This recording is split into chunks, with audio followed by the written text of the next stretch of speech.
Hey, what is up? Welcome to this episode of the Entrepreneur to Entrepreneur podcast. As always, I'm your host, Brian Lofermento, and I'm very excited to bring you today's episode because if you've ever wondered how to become the go-to person in your given industry or niche, well then you're going to learn from one of the best because this is someone that no matter which corner of the internet I turn to, it is so clear that this is someone who has built up so much trust and competence and qualifications and results for clients all throughout his industry, and you're going to hear that he is uniquely prepared to serve his industry in such interesting ways. So let me introduce you to today's guest. His name is Dr. Lorne Lavine. Dr. Lorne is the founder and president of what I think is one of the coolest named companies on the internet, The Digital Dentist. He has over 40 years invested in the dental and dental technology fields, and as a result of that, he has vast experience with dental technology systems. So you're going to hear all about how he's serving that niche. He's got all sorts of qualifications. He literally is. He's not just the digital part of the dentist world. He is a former dentist who is now in the digital world. As a consultant and integrator, he has extensive hands-on experience with most practice management softwares, image management softwares, digital cameras, intraoral cameras, computers, networks, digital radiography systems. This is someone who speaks on stages all across the country, published in so many cool and notable outlets that a lot of us recognize. He's incredibly accomplished, but what I'm most enjoy about Dr. Lorne's work is that you can tell how much he cares about the people in the industry that he serves. So we're going to hear about his interesting backstory and pick up some strategic tips and insights from him in today's session. So I'm not going to say anything else. Let's dive straight into my interview with Dr. Lorne Lavine.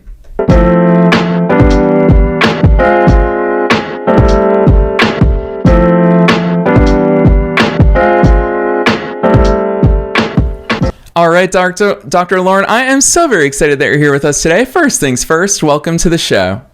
Thanks, Brian. It's a pleasure to be here.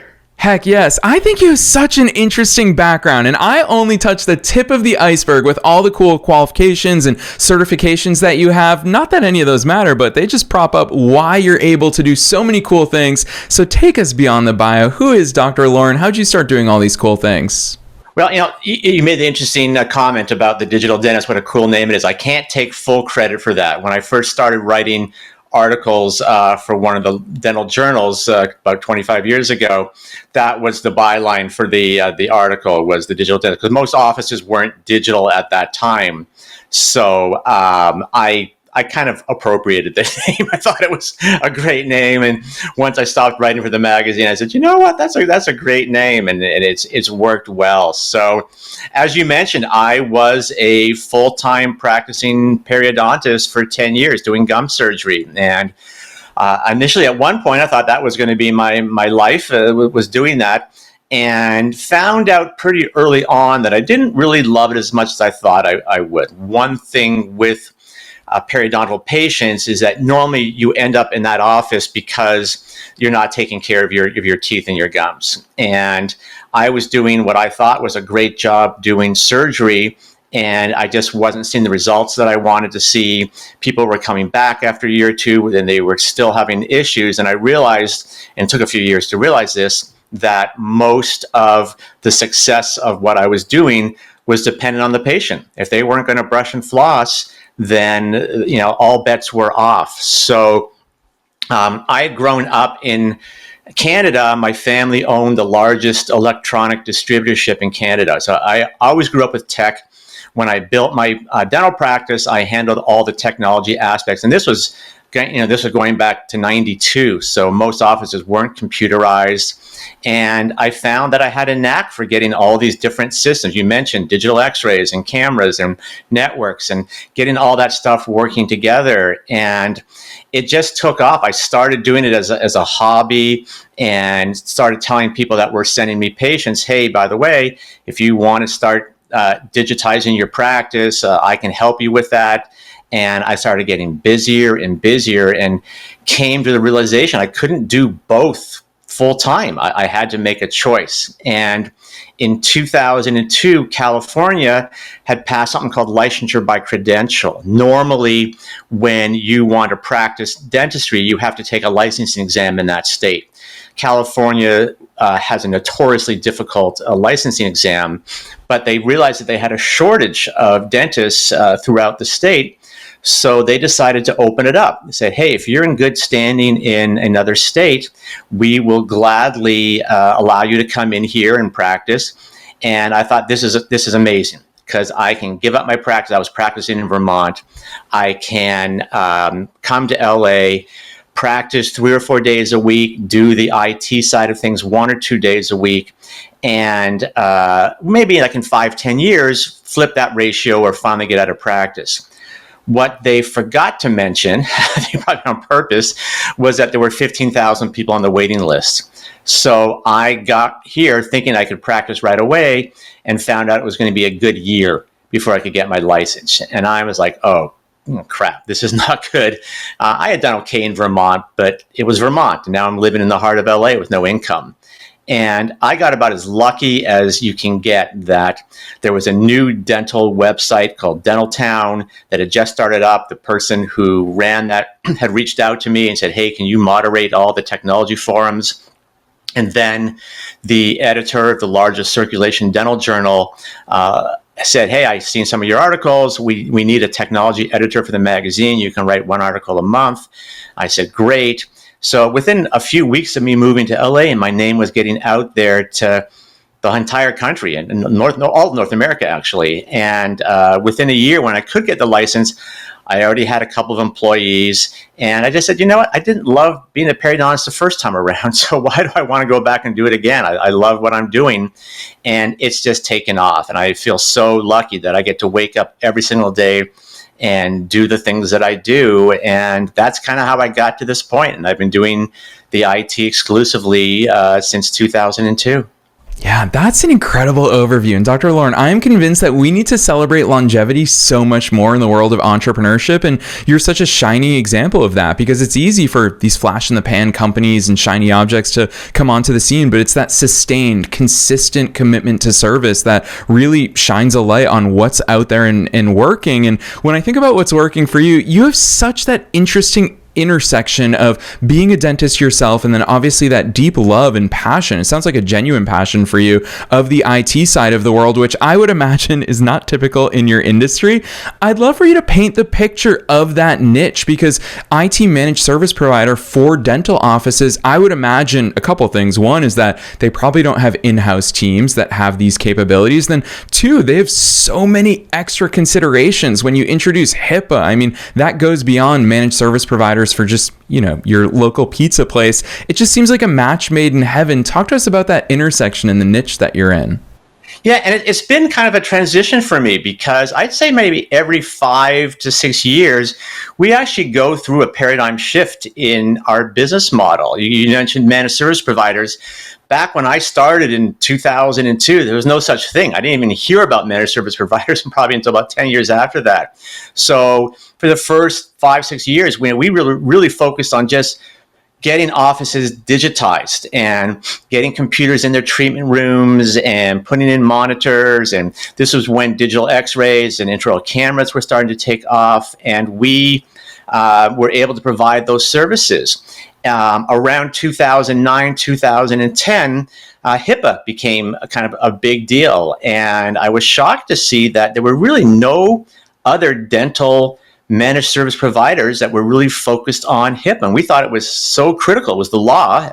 It was a great source of revenue for anyone that does it, because there's so much involved with it. You have to do formal risk assessment and have to change how they do their backups and encryption and all the things that go into it. So we followed that for a number of years, and it was very successful. And then, of course, probably about 7-8 years ago was really when ransomware became a huge issue all across the world, and certainly in the healthcare industry as well. So we focused on that. So I found that there were 2 things. Number one, it would really help, just like with my dental career, it was really critical to specialize. There are a lot of IT providers out there, managed service providers out there. They don't know dental. Dental can be very, very challenging. As you mentioned, there's HIPAA, there's OSHA, there are all kinds of rules and regulations, and we have so many specific types of systems, practice management software and image management and KPI software and all this stuff that is really critical to be able to understand. the thing that I feel was really probably the best thing for my career was to basically work with the people that I knew. As a dental specialist for the 10 years that I was in practice, I worked every day with general dentists. They sent me their patients, and it was critical that I had the communication skills and understanding what was important for those offices to be able to provide those types of services for their patients. Same thing with my MSP is that I still use that same skill set where I work with dentists every single day. And I think I'm the only dental MSP in the world that used to be a dentist that has the DMD after my name, it's a huge thing, because when I walk in the door, when I talk to someone on the phone, I have instant credibility. Never mind that it has nothing to do with my IT skills, but when they see the doctor in front of my name, I walk the walk, I talk the talk. And there's certain things that as a dentist that an IT company wouldn't necessarily know. There are all kinds of ergonomic issues, where you place the monitors, the keyboard, the mouse. Because dentists are working in a relatively small space, usually a 10 by 10 room all day long. Understanding how critical it is to have everything up and running consistently, because when your practice management software is down, you can't take x-rays, you're dead in the water. Most dentists have moved to a digital format for their software and for their image management. So if they're not up and running, they literally cannot function. So the systems that we have developed for our clients are really focused on business continuity, that making sure that they're up and running and can work consistently, and when things go down, that we can get them back up and running, measured in minutes, not in days, which is unfortunately par for the course. So yeah, it's been very successful for us to be able to focus on that type of model. I guess the only downside for me is that I've tied my business in so closely to me. At some point, I'm going to want to retire. I'm having fun now, so it's probably at least 10, 15 years away. But at some point, it's going to be really hard to sell the business if I'm not part of it. I just don't think it's going to have the same value to a potential buyer. But I'll jump off that bridge when I get to it. Yeah, a good problem to have is the way that I think about things like that. It's so interesting hearing all of those considerations, and for sure your unique differentiator, which I feel like that's a pretty safe claim to make, is that you're the only former dentist who has founded a managed service provider. What I'm really curious about from a business standpoint is you talk about cybersecurity and you talk about so many of these other considerations that are actively on the minds of dentists, I would imagine, and maybe some not so actively, like cybersecurity. I'm willing to bet most dentists are not actively thinking about that in the way that you do. How much of the work that you do and the services that you provide find their way to your clients as a result of something going wrong versus them proactively saying, wait, hold on a second, we actually have to address these things in advance? So it's honestly, it's a mix of both. I can tell you that the client that calls us up, potential client that calls us, has been hit with ransomware, or they lost data due to a backup failure, or they've had some other type of virus or whatever. That is the easiest sale I'm going to have that month, because they do not want to go through that again. There's all kinds of statistics out there, but being hit with ransomware, most offices are down for at least 2 or 3 days. We can recover within minutes. The challenge is, though, you have to make sure you've removed the virus. Sometimes it's really difficult to figure out how it got into the network and where it's residing. You have to remove it, otherwise the restore is not going to work. You'll just get reinfected again. So we really focus on that aspect of things, is making sure that we can try to get things up and running quickly. So that is it's a good question. So we love those clients, but we obviously want to be more proactive. And it's easy for me to explain that to dentists, because most dentists are going to have their patients on a regular recall system where you come in, 2 to 4 times a year, you get regular cleanings, you get regular x-rays, you do checkups. And that philosophy really transfers over to the IT world as well. If someone's called us up and they've already been hit with a virus, or they've lost their backup, or their systems are down, it's a very long process to be able to resolve that issue. And we explain to them that, listen, If we are monitoring things in real time, if we can catch things at an earlier stage and be more proactive in how we take care of things, a lot of times we can fix problems before the client ever knew there was a problem in the first place. We have all kinds of monitoring systems, most MSPs do, that we'll know if a hard drive is about to fail. We'll know if a virus has attacked the system. We know if something's going on with their firewall.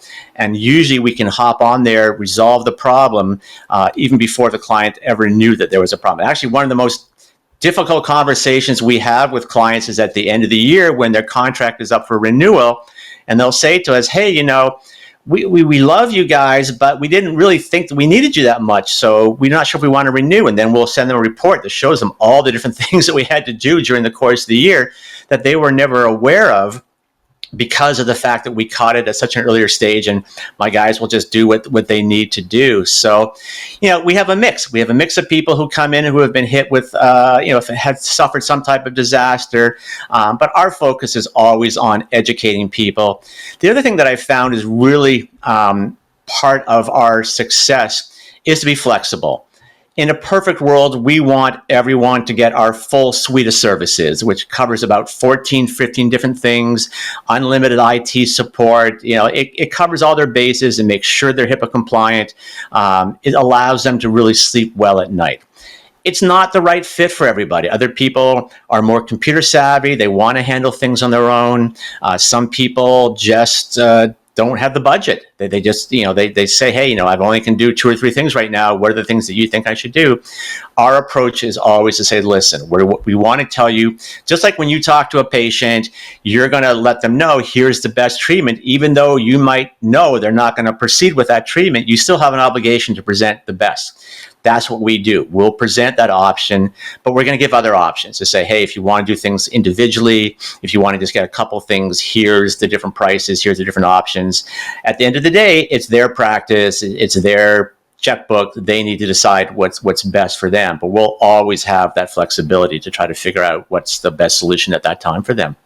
Yeah, and I feel like it's that feeling of being taken care of. You talk about identifying proactively threats that they're not even aware of. And that's, the more that I read through your testimonials, that's the feeling that your clients really value. And you talk about business continuity. Of course, they feel it even more so when things aren't working for them and they do have to face those blockages. But what's even more important is knowing in the background that you guys are taking care of all those things. What do those client relationships or communication look like? Because I would imagine part of your job, so to speak, is to make them aware. You brought up education. It seems like part of it is not just to do a good enough job, but it's also to educate them on the job that it is that you're doing. Is it monthly check-ins with them or weekly updates? I'd love to hear how you're managing that side of the business. Yeah, and honestly, that's an area where there's room for improvement. In the managed service provider space, usually they'll talk about QBRs, quarterly business reviews, and that is something that we try to do as much as we can. The reality is that we're a lean and mean company. We've got 5 employees, we've got 350 offices that we support. We tend to obviously spend more time and devote more time to those practices that are having issues. But you're right.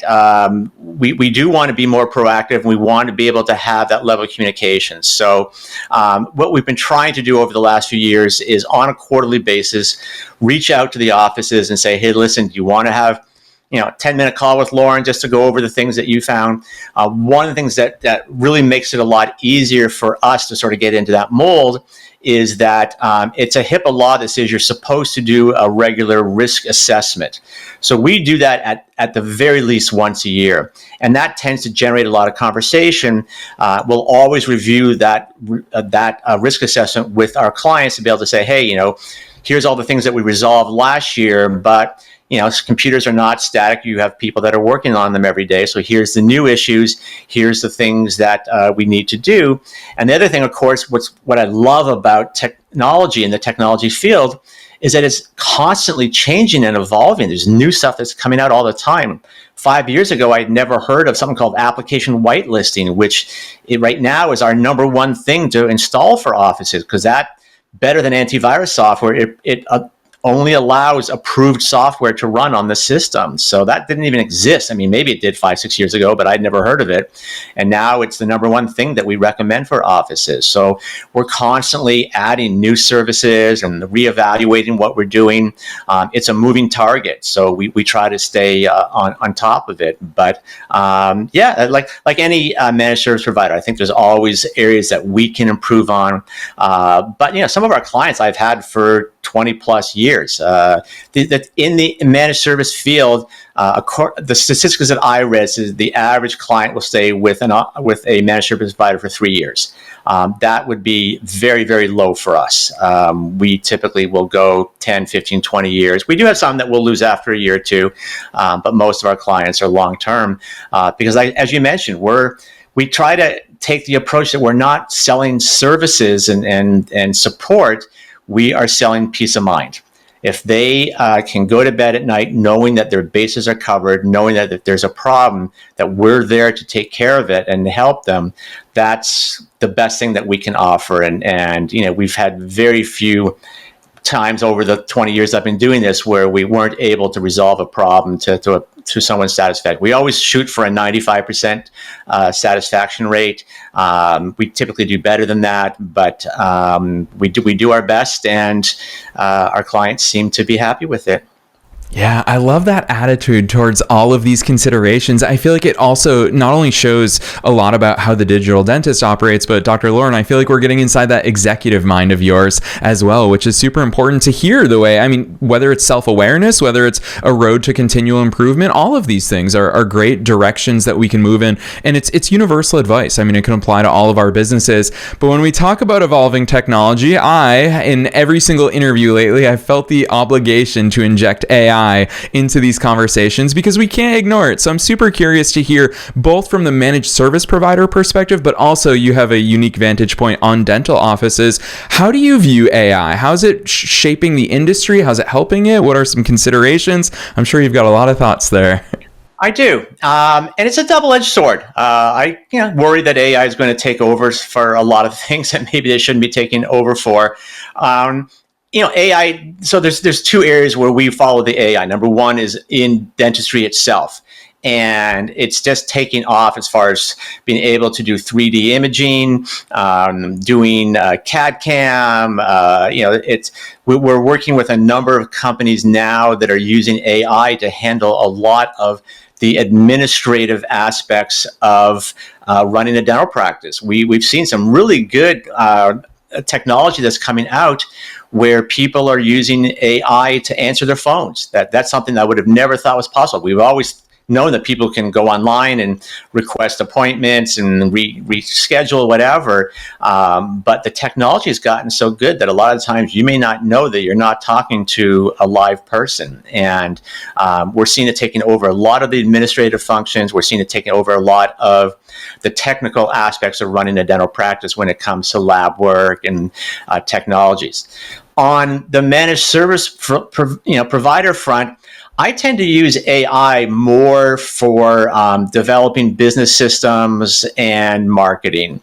That there's so much that we can do as a managed service provider to get the word out to dental offices that, hey, we exist and we want you to check us out. So I've used ChatGPT to help me come up with marketing plans, whether it's focused on emails or webinars or podcasts like this, or other things that we can do to get the word out. It's a fantastic technology, but as I said, I do worry that we're seeing, like I just saw something recently where there was some new company that came out.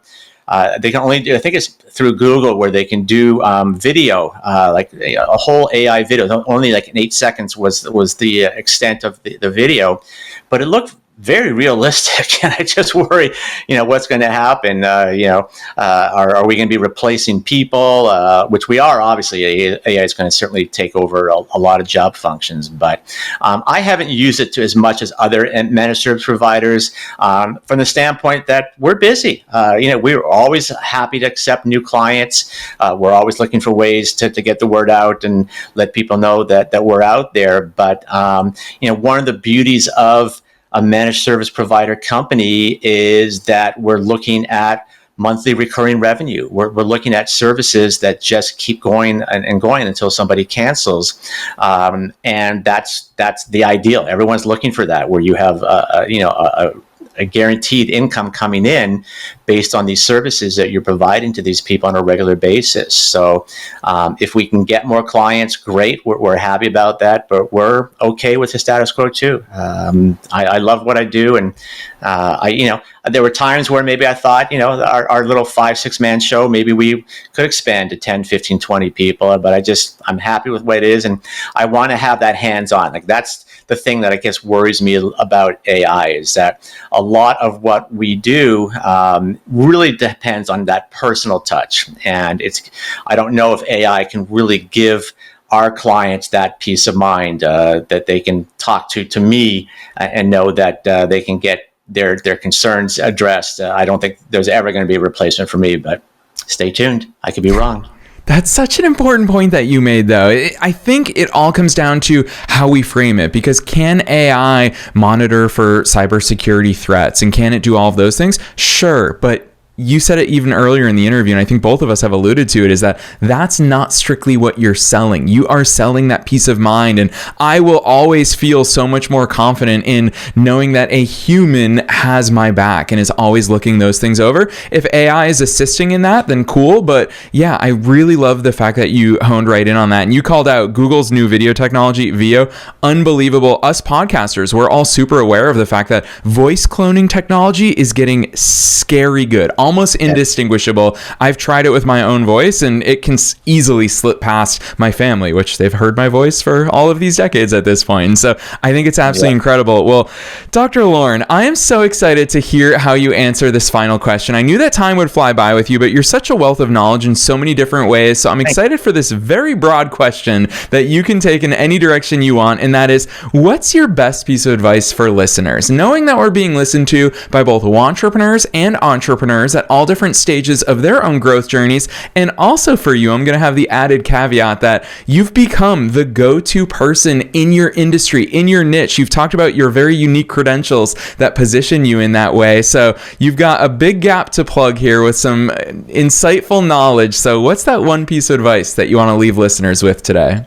That's a good one, and that's actually kind of easy for me because my son just graduated high school last week. So it's the advice I've been giving him for a number of years. I get, because of you mentioned I am fairly well known in the industry, so I do get people reaching out all the time asking for advice as well. And my number one piece of advice is follow your passion. I went into dentistry. I originally had thought about being a physician. I was pre-med for a long time. Up in Canada, where I'm from, medicine is socialized, dentistry is not. And I decided to go a different route. I never loved it. I liked it a lot. I had some great patients. I liked the experience. But it really wasn't my passion. Technology has always been my passion. And the thing that I've been saying to my son, and I've been saying to other people as well, is find something you truly love doing. The money will follow. I know a lot of people are more focused on making sure they can have the right lifestyle and they can have the right income and be able to get the house that they want and the car and all that stuff. I think that should be secondary. If you can find something you're truly passionate about, every morning I wake up and I'm excited to get on my computer and see what's going on for the day, and doing phone calls with my clients and putting together proposals and podcasts and webinars and all the things that I do. I absolutely love it. I'm in my mid 60s and I have no intention of slowing down for at least another 10 plus years. But I feel so lucky because I think the vast majority of the world really doesn't have that passion when it comes to their careers. And I would, if you've got the time and you've got the expertise, follow that dream because it'll all work out in the long run.